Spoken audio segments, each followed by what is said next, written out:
तो मार्वल ने अचानक से दो अनाउंसमेंट की, लेकिन असली स्टोरी अनाउंसमेंट नहीं है। असली स्टोरी है इसकी टाइमिंग। एक तरफ जहां वंडरमैन का सीजन 2, जिसका सीजन 1 सरप्राइजिंगली काफी अच्छा था, और दूसरी तरफ पनिशर का स्पेशल। लेकिन चीजें यहां से इंटरेस्टिंग होती हैं। अभी सिर्फ एक हफ्ते पहले ही स्पाइडरमैन ब्रांड न्यू डे का ट्रेलर आया, जो कि काफी अच्छा था भाई। और उसमें हमने पनिशर को भी देखा एक छोटे से कैमियो के तौर पे। और अब मार्वल बोल रहा है कि पनिशर आ रहा है 13 मई को, और स्पाइडरमैन आ रहा है 31 जुलाई को। और हमने ट्रेलर में पनिशर को देखा। ये केवल कोइंसिडेंस नहीं हो सकता। अगर आप टाइमलाइन थोड़ी और ध्यान से देखो तो डेयरडेविल बॉर्न अगेन का सीजन 2 जो है वो एंड हो रहा है 12 मई को, और उसी के सेम डे ही पनिशर का स्पेशल ड्रॉप हो रहा है। मतलब डेयरडेविल, पनिशर और स्पाइडरमैन यहाँ पे एक कंटिन्यूअस चेंज जैसी लग रही है। मार्वल क्लियरली पनिशर को बिल्डअप करने की कोशिश कर रहा है बिफोर द स्पाइडरमैन मूवी। मतलब जो हम मूवी देखेंगे तो हमें ऑलरेडी पता होगा कि पनिशर जो है उसका माइंडसेट क्या है, वो कितना ब्रूटल होगा, और बाकी सारी चीजें जो भी वो झेल रहा है। और तब स्पाइडरमैन वर्सेस पनिशर का कॉन्फ्लिक्ट और बैंटर और भी पावरफुल लगेगा। स्पाइडरमैन का रूल है नो किलिंग, और पनिशर का भी रूल है अपना कि उसको क्रिमिनल्स को किसी भी तरीके से मारना ही मारना है। और वो भी भाई कितने ब्रूटली मारता है वो हमने पनिशर की सीरीज में, जो कि पहले आई हुई है, उसमें ऑलरेडी देख रखा है। और सोच के देखो, अगर दोनों के दोनों एक साथ एक समय पे सामने आ जाएं तो ये सिर्फ फाइट नहीं होगी, दोनों की आइडियोलॉजी से क्रैश होगा। क्योंकि एक तरफ जहां पे मैंने अभी बताया कि स्पाइडरमैन का रूल है भाई, सिंपल है, वो किसी को भी मारेगा नहीं, भले ही उसको जिस हद तक जाना पड़े, लेकिन वो मारेगा नहीं। और पनिशर का केवल एक ही सिंपल रूल है, जस्ट किल। और अगर मार्वल ने ये सही किया तो ये स्पाइडरमैन की डार्केस्ट स्टोरी हो सकती है। और ऑनेस्टली अब मार्वल को इस टाइप की स्टोरीज की ज़रूरत है, क्योंकि पिछले कुछ साल से मार्वल का जो चीज़ें चल रही हैं वो थोड़ी ठीक नहीं रही हैं। और ऑनेस्टली एमसीयू को अब इस टाइप की थोड़ी स्टोरीज की और ज़रूरत है, क्योंकि पिछले कुछ सालों से मार्वल का टाइम थोड़ा ठीक नहीं चल रहा है और काफ़ी ज़्यादा इनकंसिस्टेंट भी रहा है। जैसे बीच बीच में कुछ अच्छे शोज़ और मूवीज़ आई हैं, जैसे शैंग-ची, मून नाइट, लोकी, ये अच्छी मूवीज़ और सीरीज़ थीं। अभी हम लोग ने रिसेंट में ही थंडरबोल्ट्स मूवी देखी, वो भी काफ़ी अच्छी थी। लेकिन उसी के साथ-साथ बीच में हमने she-Hulk, falcon and the winter soldier, even though उतनी बुरी नहीं कहूँगा, बट स्टोरी वाइज़ काफ़ी खराब थी। ऐसे प्रोडक्ट्स भी हम लोग को देखने को मिले हैं मार्वल की तरफ से। फिलहाल अभी तो पनिशर का केवल पोस्टर रिलीज हुआ है। ट्रेलर कब आता है वो देखना इंटरेस्टिंग होगा, क्योंकि ट्रेलर के थ्रू हमें बहुत सारी नई चीजें पता चलेंगी। और क्या पता उस ट्रेलर में हमें डेयरडेविल भी देखने को मिल जाए, क्योंकि ये डायरेक्टली स्पाइडरमैन मूवी से कनेक्ट हो सकता है। और हाँ, एक और अनाउंसमेंट हुई है, वो है वंडरमैन का सीजन 2। सीजन 1 ऑलरेडी एक सरप्राइज था, काफी लोगों ने एक्सपेक्ट नहीं किया था कि ये इतना अच्छा जाएगा।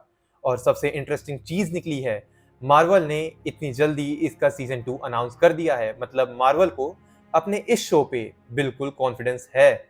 और ऑनेस्टली जो बाकी प्रोजेक्ट के साथ इसका नहीं रहा, मतलब इससे पहले हम लोग ने मार्वल में केवल दो ऐसे शोज देखे हैं जो सीजन 2 तक पहुंच पाए हैं। एक रहा लोकी, और दूसरा था अपना डेयरडेविल बॉर्न अगेन का सीजन 2, जो कि अभी चल रहा है। मगर एक सवाल और उठता है कि वंडर मैन आखिर काम क्यों कर गया। क्योंकि देखो, ये एक टिपिकली मार्वल का जो हम लोग शोज देखते आए हैं, एक सुपर हीरो, बड़ी स्टोरी, बड़ा स्टेक, सब कुछ world ending type of shit, ये कुछ नहीं है। ये एक एक्टर की स्टोरी को फॉलो करता है जो कि एक सुपर हीरो बन जाता है।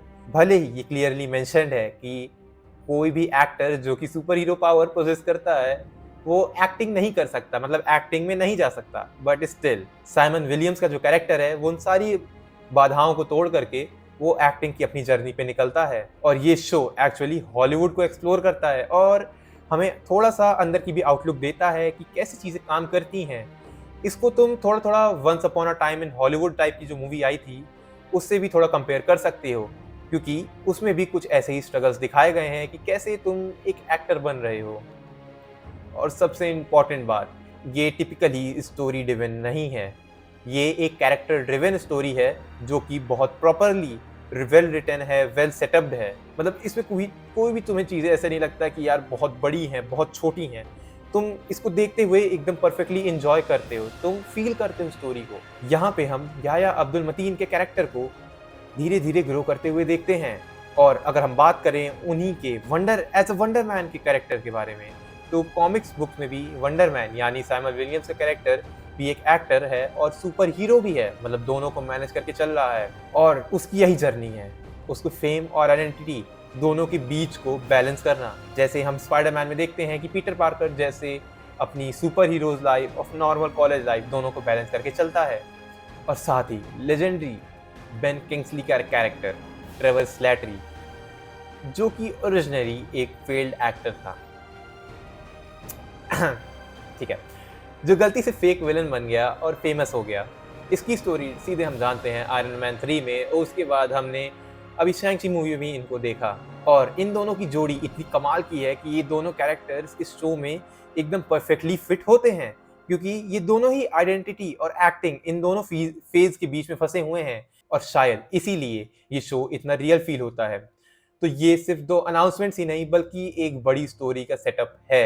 एक साइड डेयरडेविल बॉर्न अगेन से स्ट्रीट लेवल वर्ल्ड जो है बिल्डअप हो रहा है, और फिर फर्निचर उस वर्ल्ड को और भी डार्क और भी ग्रिटी बनाएगा, और फाइनली स्पाइडरमैन उसमें एंटर करेगा। तो मतलब तुम सोच रहे हो, एक अगर हम लोग को मूवी में स्पाइडरमैन, डेयरडेविल, पनिशर तीनों की तीनों street level comic book characters देखने को मिल जाएं, तो भाई कितना परफेक्ट होगा वो। और उसी के जस्ट अपोजिट साइड हम देखें तो दूसरी तरफ वंडर मैन जैसा भी शो मार्वल को एकदम फ्रेश फील दे रहा है। मतलब मार्वल अब केवल एक स्टोरी बेसिस पे नहीं आगे बढ़ना चाह रहा, मार्वल अब अपना एक पूरा इकोसिस्टम बिल्ड कर रहा है। अब देखना ये होगा कि मार्वल इसको क्या सही से एग्जीक्यूट कर पाता है, क्योंकि अगर ये काम कर गया तो MCU फाइनली अपने पीक पे वापस आ जाएगा।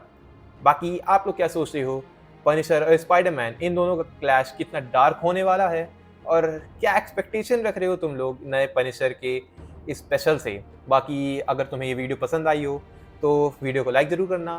फिर मिलता हूँ मैं तुम लोग से किसी ऐसी अगली वीडियो में।